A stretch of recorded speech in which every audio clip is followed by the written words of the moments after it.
A paz do Senhor, querido aluno da Escola Bíblica Dominical, aqui da classe dos juvenis. Chegamos hoje na lição de número 10. É claro que Deus tem uma palavra toda especial para você, no segundo trimestre da CPAD em 2019. Hoje nós vamos compreender sobre os profetas no Novo Testamento. Essa liderança profética no Novo Testamento. Profeta é aquele que pega a palavra e expõe a palavra. Que ministério é esse que nós vamos encontrar que é diferenciado um pouquinho do da antiga aliança? É claro que eu quero dizer para você que eu estou comentando as lições de adultos, jovens e juvenis. Então vamos que vamos? Vamos juntos aprender da palavra de Deus em nome de Jesus.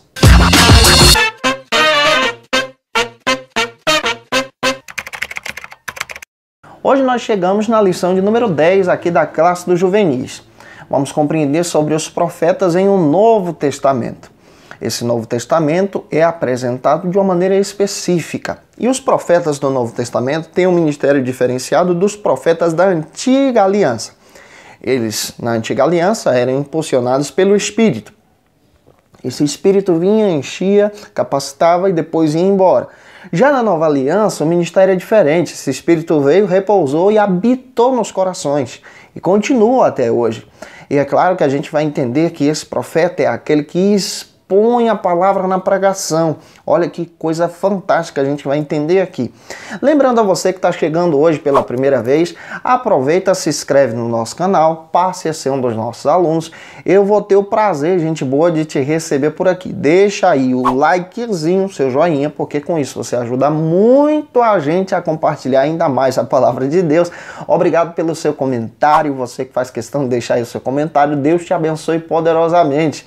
Olha, é importante você apresentar o texto bíblico da lição para os seus alunos, tá bom? Não se esquece disso. Lembre-se também que a sua lição hoje tem 3 objetivos, isso aqui é claro, e possui 4 pontos. Você precisa apresentar ponto a ponto na sua ministração. O primeiro ponto da nossa lição vai tratar sobre o seguinte argumento aqui na classe dos juvenis. A profecia de Ágabo, um registro da atuação profética no Novo Testamento. Existe sempre a pergunta, será que no Novo Testamento nós encontramos profetas? Claro que sim, homens que têm esse ministério profético. Porém, nós não encontramos no Novo Testamento profetas literários. O que são profetas literários? São aqueles que recebiam a revelação como na Antiga Aliança, que ainda não existia a Bíblia. A única Bíblia que existia era o Pentateuco, os 5 primeiros livros que nós possuímos na Bíblia. Eles recebiam a revelação do Espírito através da voz de Deus e registravam o escrito. Por isso que hoje a gente tem o livro do profeta Isaías, livro do profeta Daniel, livro de Jeremias. Esses são profetas literários. No Novo Testamento, na Nova Aliança, nós não encontramos profetas literários, mas nós encontramos profetas impulsionados por Deus, voz profética, homens que traziam a mensagem para o povo de Deus. Isso é interessante porque esse mesmo aspecto também aparece na Antiga Aliança com Elias e Eliseu. Na Nova Aliança nós encontramos o próprio João Batista, encontramos agora o próprio Ágabo trazendo a mensagem de Deus para o povo. Atos dos Apóstolos, capítulo 21, nós encontramos um registro específico de Deus usando alguém para trazer uma profecia no Novo Testamento. Essa profecia é direcionada ao apóstolo Paulo. É interessante que Deus usa Ágabo para poder impedir Paulo, através dessa voz profética, em ir para Jerusalém. Porém, Paulo vai para Jerusalém por convicção. Ele queria ir a Jerusalém por convicção. E Ágabo faz questão de dizer tudo que lhe sobreveria, tudo que ia acontecer com o apóstolo Paulo, e é interessante que isso se cumpre à luz da palavra de Deus. É importante você ler o texto bíblico em sala de aula. Atos capítulo 20, versículo 22 e 23 com seus alunos, e leia também Atos capítulo 21. Versículo 4, em sala de aula, para que seus alunos compreendam que o Novo Testamento também possui profetas. Além de Ágabo, o próprio Lucas cita Silas como um dos profetas nesse ministério profético que existia no Novo Testamento. É claro que o ministério profético do Novo Testamento traz a mensagem de exortação e consolo também. Consolo para as horas difíceis, para as barreiras e para as lutas que eles iriam enfrentar. Leia o texto de Atos capítulo 15, versículo 32.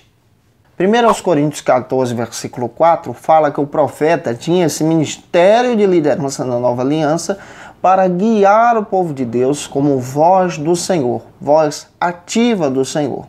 E é interessante que a gente precisa apresentar isso para os nossos alunos à luz da palavra de Deus. Vamos avançar? Vamos para o segundo ponto da nossa lição, onde nós vamos compreender sobre o seguinte argumento. O que fazia um profeta no Novo Testamento? É claro que nós falamos para você que a classe profética literária pertencia à Antiga Aliança. Na Nova Aliança, nós encontramos profetas que apresentam essa mensagem oral, uma mensagem de voz ativa na presença de Deus. Na Nova Aliança, nós compreendemos à luz da Bíblia que os profetas não eram indivíduos raros na igreja primitiva. Eles contribuíam para a exortação e também para a orientação do povo de Deus. Isso é tão claro que o apóstolo Paulo dedica um capítulo inteiro, em 1 Coríntios capítulo 14, para poder destacar esse ministério profético, esse ministério que traz a edificação para o povo de Deus na nova aliança. 1 Tessalonicenses 5:20, o próprio apóstolo Paulo faz questão de dizer que as profecias não deveriam ser desprezadas no seio da igreja. Esse dom profético era dado por Deus aos servos de Deus.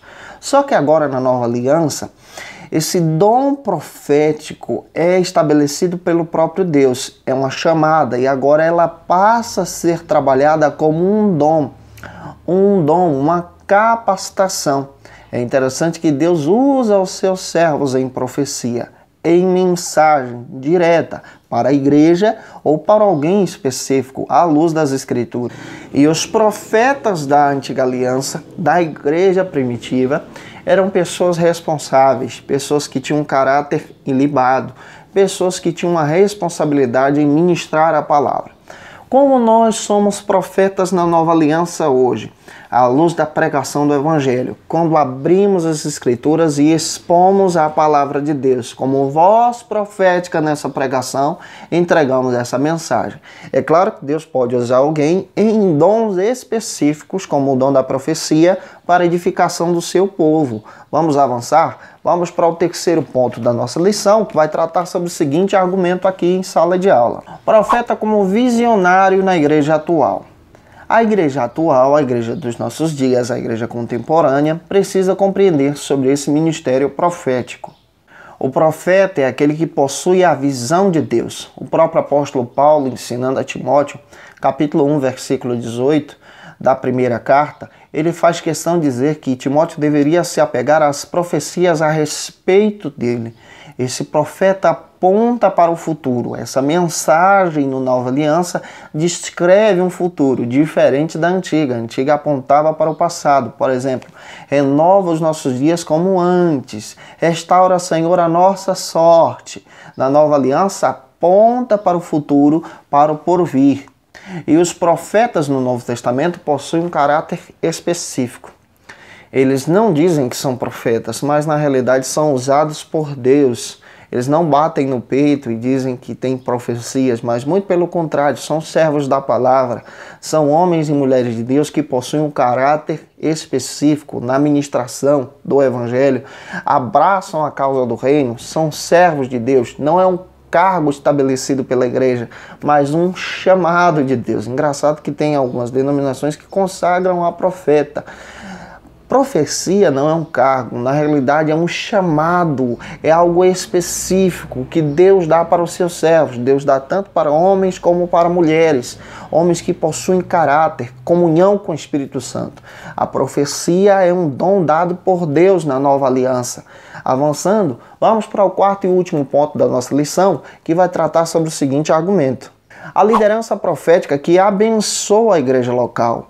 A liderança profética, ela abençoa, ela traz esse consolo, essa restauração, ela fala de bênçãos, ela fala também de coisas que orientam o povo de Deus a caminhar com Cristo. É interessante que quando a gente observa o padrão de Timóteo, Timóteo tinha um pai que era grego, sua mãe era judia, mas ele recebe profecias e ele se apega às mesmas para poder caminhar na fé em Jesus, para poder continuar firme e avançando. As profecias trazem a edificação para o povo de Deus, não envergonham o povo de Deus, não humilha ninguém.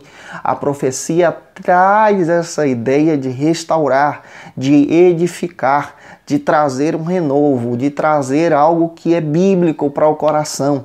Gente, eu espero que Deus em Cristo abençoe você. Não se esqueça de apresentar aí a ação de cada ponto da sua lição. Eu espero que Deus te abençoe poderosamente. Lembrando você que eu já estou preparando as aulas do próximo trimestre, terceiro trimestre da CPAD. Logo, logo a gente vai estar postando aqui para você já ter acesso a esse material. Um grande abraço, a paz do Senhor Jesus e até a próxima aula, se Deus quiser. A paz do Senhor, querido aluno da Escola Bíblica Dominical. Estou passando aqui para deixar um aviso todo especial para você. Está chegando aí o terceiro congresso da EBD aqui em Vitória da Conquista. Vai ser uma bênção. Sabe quem vai estar ministrando nesse congresso? O nosso querido pastor Janiel Lopes, pastor César Moisés, comentaristas da CPAD, Nadiele Macieira, da cidade de Camaçari, e o nosso querido pastor Davi Oliveira. Boa sorte! Vai acontecer dos dias 19 a 21 de julho. Anota aí, gente, e vem. Olha, você pode fazer a sua inscrição, um investimento muito pequeno, apenas R$30. O link eu vou deixar aí no nosso vídeo para você ter acesso e poder chamar todo mundo e participar desse grande trabalho.